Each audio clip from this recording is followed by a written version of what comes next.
Hey guys, what's going on? We are just wrapping up a fun holiday weekend in Lake Havasu City, Arizona. Not necessarily a holiday, but a holiday being the weekend. And over the last couple of days, we've been riding this 2018 Honda Goldwing GL 1800 here in Southern California. We, loaded up the side bags and hit the road for a fun weekend on the water. And this bike, it really checks a lot of boxes for me. Obviously, we had a chance to ride it the first time during the global press introduction in Austin, Texas back in January. But, the ride got a little shortened due to the weather. We didn't really get to haul butt on it or really, ride the wheels off of it back then in January. But over the last couple of days, we've been able to ride it on Ortega Highway and out here through the Des, and ride it in some sporty situations, ride it in the city, ride it out on the freeway and the open highway. And God, this bike just works really good. I'm a big fanboy of this thing. Right now we're riding the standard Goldwing, so this is the motorcycle without the top case. So no top case, no reverse, no electronic suspension control. Actually, maybe it does have electronic suspension control, I can't recall. But no top case, no reverse. I think this thing rings in right around 25 grand for this thing. It has the optional 7-speed dual clutch transmission. And these DCT transmissions they were game changing when they came out back in 2010 on the VFR 1200. And I think in current iteration, this is the third or fourth DCT iteration of this transmission. I can't remember. I have to look at my press introduction notes. But the thing is, it works so good. It just delivers just a exemplary, just power acceleration feel. I like because right now we're riding at 65 miles per hour in top gear, and we're barely chugging 2,000 RPM. So it runs really at a low RPM at highway speeds, which I like. And of course, if you want to pass, all you got to do is hit the button downshift twice, and now you're in the power and you're ready to pass people. Works really good. Just a seamless riding experience. And the thing I like so much about the whole powertrain of this engine is just, let's make a pass right here actually, is just how much power this engine has. And not even how much power it has, but the way it makes you feel. We're going to go back to touring mode. That's my favorite mode, so we're going to go back to that mode. So the way the engine sounds, this engine's a lot more sporty sounding and feeling when you're ripping a fast acceleration launch from a stop sign or a traffic signal. It's awesome to hear the engine just go wah, wah, wah, as the bike goes through the gears, shifting gears just with the kind of speed and the precision of a race bike. It's just so fast how it changes cogs. And I love the feeling when it changes gears. It feels like you're driving a 67 Chevelle with a shift kit in it. Every time it makes those shifts, it's like ba-da-up, ba-da-up, ba-da-up. It just makes you feel like you're just hauling butt, and I like that. I think it's cool that you can have a touring bike that runs like a kitten but purrs like a lion when you want it to.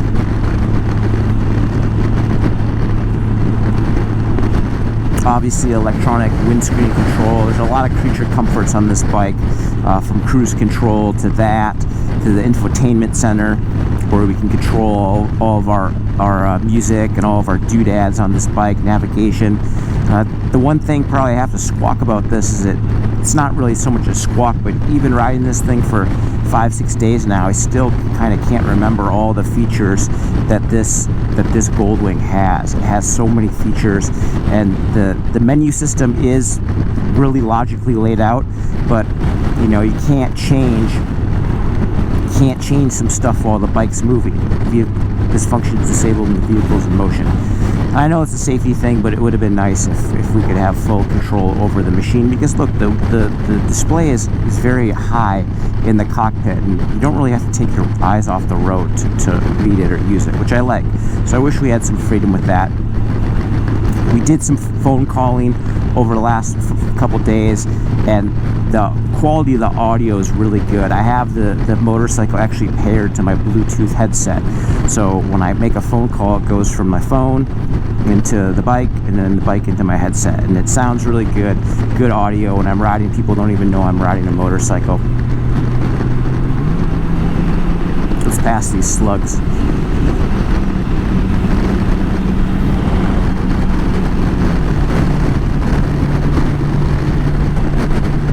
Such a smooth, regal ride. The Goldwing certainly wasn't lacking in ride quality before, but this front end that Honda's developed it just glides over the road really well. You really notice it when you hit a big road bump or a big pothole. That when you get that jolt from a conventional fork, this front end doesn't give you that kind of jolt. It's a much more controlled ride. Obviously, the one maybe squawk is the sporting aptitude of this Goldwing in the corners when you're riding out in Ortega Highway. The sporting aptitude of this bike, it's not any worse than the old bike, but it doesn't have that same level of feel almost. When you go into a corner and that traditional collapse of the fork when you're braking, how that little dive, that dive creates feel and grip. And this fork actually does have a little bit of dive built into it, but not that much.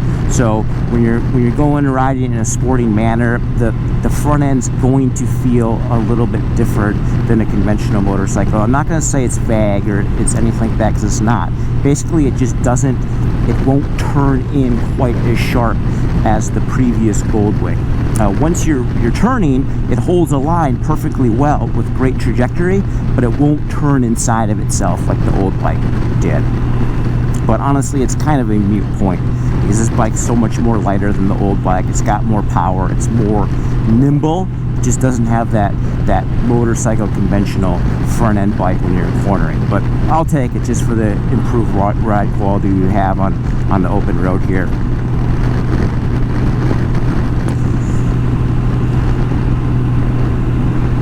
On the way here, I believe we got 32.5 miles to a gallon right there.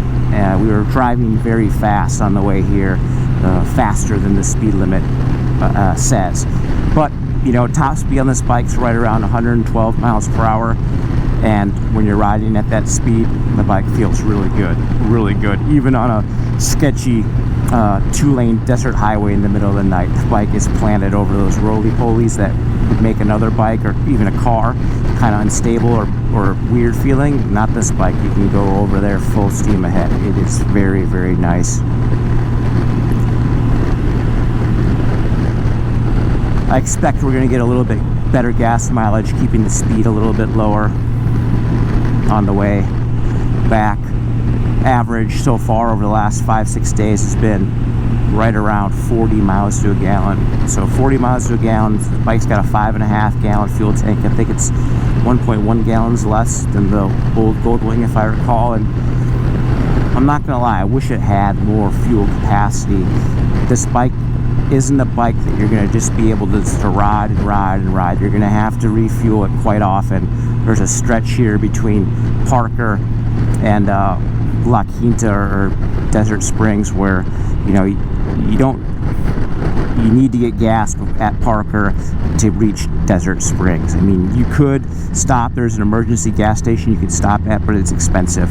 So, you know, realistically, you're not going to have a super big range on this thing. I know Honda wants to say that you are, but, you know, what's 40 times 5? That's, you know, 200 miles. So you're not going to have a super hardcore range on this bike. I wish it had a little bit extra fuel capacity. Now the smaller cargo capacity of the side bags, of course, fuel and cargo, something you always want as a rider. But the cargo bags on this bike, the saddle bags, they work quite well. They open and shut easy. They have enough space to fit my stuff. I mean, I got away for a weekend and I'm a habitual overpacker, and no problems there. I was able to bring all of my stuff with me.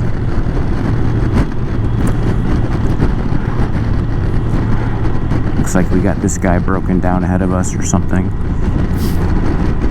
I really like the Apple CarPlay, the ability to pair my phone with this bike and be able to listen to all the music I want. Of course, you can opt for Sirius XM radio if you want, but I'm not a big Sirius guy. I think it's just like an unnecessary expense to me. I'd rather just listen to my own music.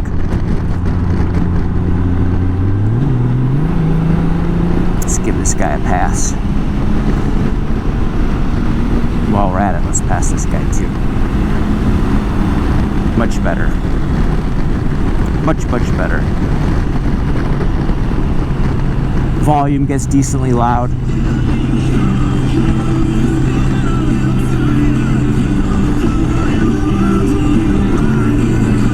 As you can hear it pretty well in my helmet right now. Not super loud by any means though.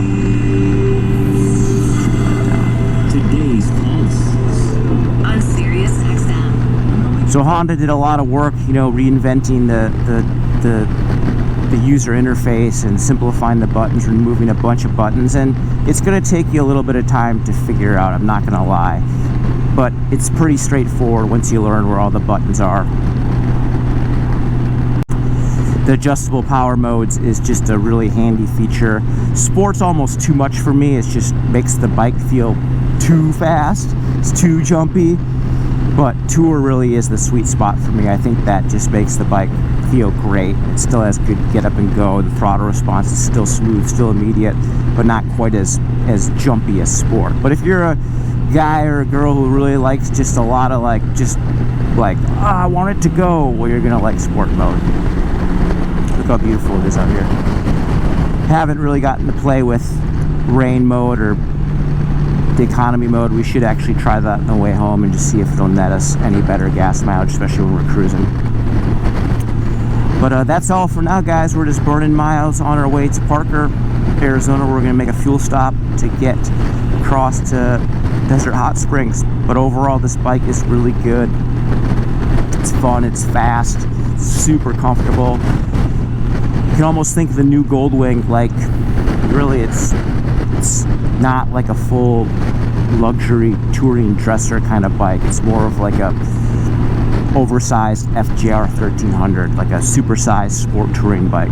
That's really what this bike is to me. A supersized sport touring bike. Alright guys, that's it from right now. We'll check in with you in a little bit. We log some more miles. See ya. Hey guys, I had to check back in with you because it's just so dang beautiful. Look at that. This is Lake Havasu Springs, Arizona. So this is real close to the Parker Dam out here in Arizona, and God, is it beautiful out here. What a place to live. Still people partying and hanging out right now even. A little bit windy, but not bad at all. So another gripe about this bike is no touchscreen. Touchscreen would have been real nice. We can use this knob here to adjust things, or the switch gear here, and it works reasonably well, but right now this knob's locked out because it's locked out when you're riding, so we have to use this navigation system, and it works decently well, but I would love to see touchscreen. I mean, nothing beats touchscreen. You have touchscreen on your every smartphone known to man now, so why can't we have it with this display? I forgot to ask Honda about that, but I would imagine something to do with reliability. I'm sure touchscreens, when they're exposed to the elements like they are on this bike, would eventually fail, and they don't want to have anything like that happen. So I presume that's the reason why we have a menu or conventional push buttons, just because you're going to have that kind of reliability where it's never going to break when it's exposed to the elements outside. Hey guys, good evening. So we're back on the Honda Goldwing. Just got gas in Parker. Now we're in California on our way to Desert Center. Check out that sunset over the mountains. And we're just cruising at 80 miles per hour here in cruise control. Life is good on this Goldwing. Talked about the aerodynamics. I mean, not only does this bike look really cool, but the wind management system on it's very effective. It's a very, very still pocket of air behind me here. My only gripe is maybe the windscreen could be a little bit taller, just a little bit taller. But to be honest with you, it does do a good job of blocking the wind and having it going over my helmet. I'm just kind of tall. My torso's a little bit longer, so I feel like I'm a little bit too high for this. Either if I had a little bit shorter seat or the windscreen is a little bit taller, I think that would do a little bit nicer job of keeping me calm, because I always kind of want to hunch my back just to get underneath that windscreen a little bit. But not bad at all. Truly a regal ride. The seat's super comfortable. Riding the seat the last couple days and no discomfort at all. I really like the saddle on this bike. I like this fairings. I like how it blocks all the wind. It really keeps me comfortable when I get to my destination. I know we touched on the engine, but God, this 24 valve i6 is just awesome. It sounds so sporty, so much like a Porsche when you're banging through the gears here. Let's do it again because it's so fun. Let's go in manual transmission mode and do it again. There we are. Now we're in manual. Now we can bang in the gears. 5th gear. Plus 6th gear. Plus 7th gear. Nice corner. Wow, look at this thing handle. Tips in so effortlessly. Very nimble motorcycle. Changes directions really good for an 800-pound bike. Look at that sunset. So beautiful.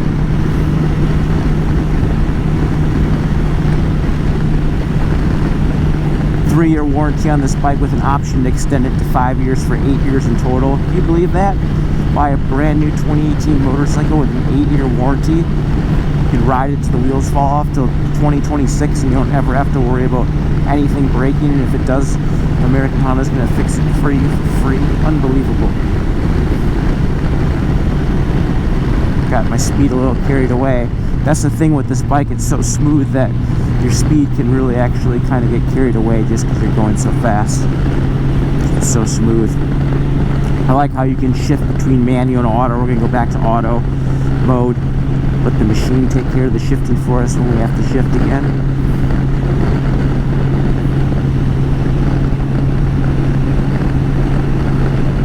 And that is, my friends, a quick ride on the 2018 Honda Goldwing Bagger version, formerly known as the F6B. For $24,700, would I buy this bike? Yeah, I'd buy this bike. For living the lifestyle I do in Southern California, you know, I need a bike that is fast, is comfortable, has all the creature comforts, rides and drives real well, has storage, has my Bluetooth so I can be plugged in, talk to people on the phone and do all that kind of stuff and actually go on trips on this thing. God, this bike totally does that. Totally does that. Again, it's like a supersized FTR 1300, which is another bike that's very near and dear to my heart. Well, thanks for watching, guys. We're going to check in with you at night here in a little bit when the sun totally goes down and show you how good those LEDs work. When you have the head beams in high beam mode, it really lights up the night like nothing else. Here are the roly-polies I was talking about going at max speed on. You can go wide open max speed and it still rides real good. So we'll tune in with you in a little bit, guys. Thanks for watching. See ya. Hey guys, we're back here on the Goldwing, riding to Desert Center. We're almost there. It's night out right now, or twilight to be honest with you, and we're just taking a look at these LED headlights. Right now we're in bright mode. Right now we're in standard. And as you can see, even in standard low beam, you can see how much light's thrown off the side. There's Chuckwalla Valley Raceway right there. And it's a pretty good head beam. You can see everything there on the left lane. You can see everything on the peripheral side of the shoulder here. We go into bright mode and look how far ahead the lights cast. Really bright set of LEDs on this bike. And that wing line, that Honda wing line that defines the front end of this bike, it's a really clean, good-looking motorcycle. This isn't your dad's Goldwing. This is a really sporty, aggressive-looking machine. People have been peering at me at gas stations. What is that thing? God, who makes that? It's a Goldwing. Whoa, I didn't know they look like that now. They're neat looking bikes. Instrumentation's very easy to read at night. It's just bright enough to be able to, so you can see and read stuff, but not so bright to overpower you. I hate displays on a lot of new cars. They're so bright you can't even see when you're driving at night because the screen's so bright. Not so with this one. Very tasteful, functional. Show you the high beams one more time. And if you're a person who likes to, or is planning on logging some serious miles after dark, do yourself a favor and get a motorcycle with LED headbeams. It makes a big difference. And the LED headbeams on this Goldwing work great. Alright guys, we'll check in with you a little bit later with a wrap up, but this is it from our night desert ride back home, back to the beach. We'll check in with you tomorrow and do a quick wrap up. We have to return this bike back to American Honda, so our stint with the Goldwing is coming to an end, but we were able to log about 1,000 miles on this thing over the course of 5-6 days, and it's a great, magnificent machine. Smooth, fast, comfortable. Creature comforts are awesome. Looks cool. Sounds neat. A little bit different than other bikes in the category with the unique front suspension design and the full integration of the electronics and the traction control and the engine power modes, and just that legendary Honda Goldwing marquee. These bikes have been around for 43 years. I think the first Goldwing came out in 75 or 76, and they've just been legendary. They're the bikes that have crisscrossed America millions of times over. And they're really neat bikes. I think last time we were at the Honda press introduction, they said, believe it or not, I think 300,000 plus of these bikes are still on the road. It's crazy. 300,000 of these bikes still on the road and being registered every year in the United States. So pretty neat, pretty awesome legacy Honda has with this Goldwing. There's navigation telling us to hop on the 10 here. So we're going to do that, and then we're going to be cruising on the freeway. Thanks for watching, guys. We'll see you tomorrow. Caution, motorway.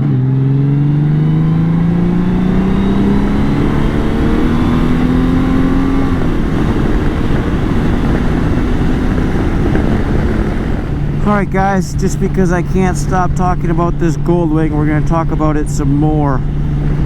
Right now we're in 7th gear, cruise control, almost 90 miles per hour. We're clipping around pretty good here. And we're on the I-10 freeway, and this thing is just, it rides. The ride right now, I can't even tell you how smooth and awesome it is. It's like I'm riding on a cloud. So controlled, so comfortable. I can really enjoy the sights and the sounds, the twilight, the desert air. Enjoy riding. Enjoy thinking about where you're going, thinking about what you did today. That's what really sets this bike apart from others, is it gives you the best of both worlds. When you want to go fast and have some fun, it'll do that. It'll make those right sounds and give you that right feeling of exhilaration. But when you want to just tune out and just enjoy nature and the atmosphere and the world we live in, here we are, tuned out.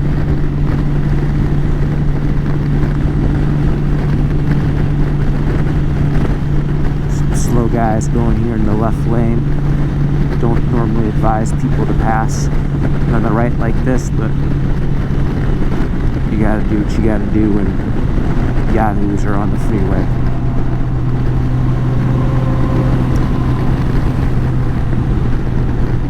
Flash this guy, see if he gets the hint to move in the right lane.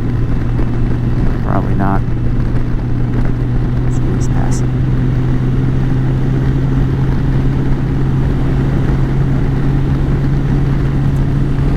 just enjoying the sights and the sounds, and that's what life's all about on the Honda Goldwing. You know, one gripe about this thing I do have is just this navigation. Look how convoluted and complicated this is. There's a lot of great info there, but I mean, look at the arrival time. It's so small, the distance is small. You know, when I'm trying to change the source to hear different audio sources, I can't see. There's no menu navigation for that. I just have to listen and hope I can hear it. So I guess if I hit the info button right there, that problem's alleviated. So I have to take that comment back. Again, it takes some time to figure out the navigation of the menu and how everything works. This bike has a lot of features. It's very rich in features, so make sure to read the owner's manual. Not like me, read the owner's manual and take time to study how everything works, and you'll have a lot more enjoyable riding experience. See, guys, I'm gonna get some of this wind in my hair and cruise. Good morning, guys. Here we are, just going to work on the 2018 Honda Goldwing GL 1800. We don't have reverse on this thing, so I got to use my legs to back her up a little bit. Put her in drive. We got the DCT 7-speed in this thing, and rode home from the desert last night. Had a good ride. Wonderful bike to log miles into the sunset on. And when I say wonderful, I really mean it. The thing rides like a pillow and just is a great machine. Thanks, man. So smooth, so fast, so everything you'd want a motorcycle to be. 7-speed DCT makes life easier. You don't have to worry about the clutch. You just gas and go like a scooter. It's got 7 gears, so the top gear is going to be tall enough to have the engine spinning at real low RPM at freeway speeds, but give you, you know, a good range of gears to have acceleration when you want to get some, like right now. Marvelous bike. And as I said before, you know, this bike really hits a sweet spot for you folks who have to travel, you know, big distances. Like anyone who lives in Southern California, if you live down here, you probably know everything is so spread out and dense. So having a bike that's super comfortable, that you can bring stuff with, is very important. And to me, that bike really checks that box. We're in California right now, so we can do some lane splitting and get to the front of the line VIP style. You know, one thing, not having a clutch, you're going to probably find yourself dragging the rear brake a little bit during delicate riding things. So like through traffic and stuff, dragging a little bit of the rear brake kind of helps settle the bike a little bit. Kind of almost acts as the clutch in a way. One thing I noticed that I don't like about this bike is this compartment. Push the button and sometimes it opens, sometimes it doesn't open. It gets stuck really easily, especially when you have your iPhone charging cord or any charging cord plugged into that USB. This USB outlet right here is how you plug your phone into the motorcycle to get a charge and for it to communicate with the bike. Another squawk is this bike is set up for iOS only, so it's got Apple CarPlay. So you have to have an Apple device for it to work. Samsung devices don't work, which is kind of strange because I think Android devices, I'm sorry, not Samsung, but Android devices are 50% of the market, if not more. So strange that Honda left out Android users. But I'm an Apple guy, so it works okay for me. But yeah, I would absolutely buy this bike. Would I buy the tour bike? Would I buy this, you know, $24,700 bagger standard Goldwing version? Honestly, I would probably get, I don't really know what I would get. I actually like the style of the Goldwing without the top case. It just looks a little bit more kind of baggery and a little bit more sporty, you know, but having the top case is nice. It's real nice. Listen to that engine. God, that thing just rips. Having that top case is nice. You get to bring more stuff with you. I'd probably opt for the Goldwing Tour with the top case. I really would, because the more luggage, the better. But I do like the styling of this bike a little bit more, and I guess it really comes down to, God, if I went to the dealership and they had a little bit better deal on these bagger versions, the standard Goldwing, I'd probably get that. But if the Tour was available for not much more money, I'd definitely probably get that. But either way, you can't go wrong with this 2018 Honda Goldwing. If you're the kind of guy or girl who wants a motorcycle that you can just rack up the odometer on. And when I say rack up, I'm talking 200,000 miles of racking up. Then this bike's going to be for you. Think of it as a supersized sport touring bike. Is it as good as the K1600 GTL? That's going to be a really great comparison. You know, just off the top of my head, it's been a long time since I've ridden the K1600 GTL, probably 4 years, I think. And I think the K1600 GTL is still a hint more sporty than this thing, if you can believe that. But it's not that much more sporty. It is a little bit more sporty. So right here we feel that fork, or actually we don't feel it. It doesn't have that same pleasing degree of compression and loading on the front as the old Goldwing, but it still works really well. It's actually more nimble than the old Goldwing, even though it doesn't have quite the feel of the old one. God, I love this bike. So yeah, the K1600 GTL is a tad bit more sporty, but honestly, it'd be a great comparison. The electronics and that kind of stuff, I think, are a little bit more high-end on this bike just because it's newer. But it would be great to do a comparison between those two bikes and see which one is the best.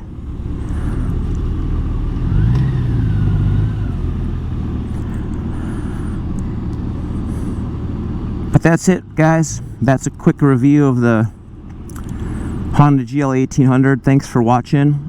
And make sure to subscribe to this YouTube channel if you like these videos. Leave a comment.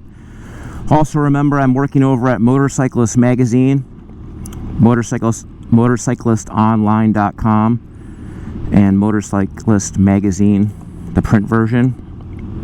So make sure to log in there, check us out. We're going to have lots more reviews and other kinds of editorial on the website, on that YouTube channel. So make sure to subscribe, leave us a comment, and we'll see you guys next time. Thanks for watching.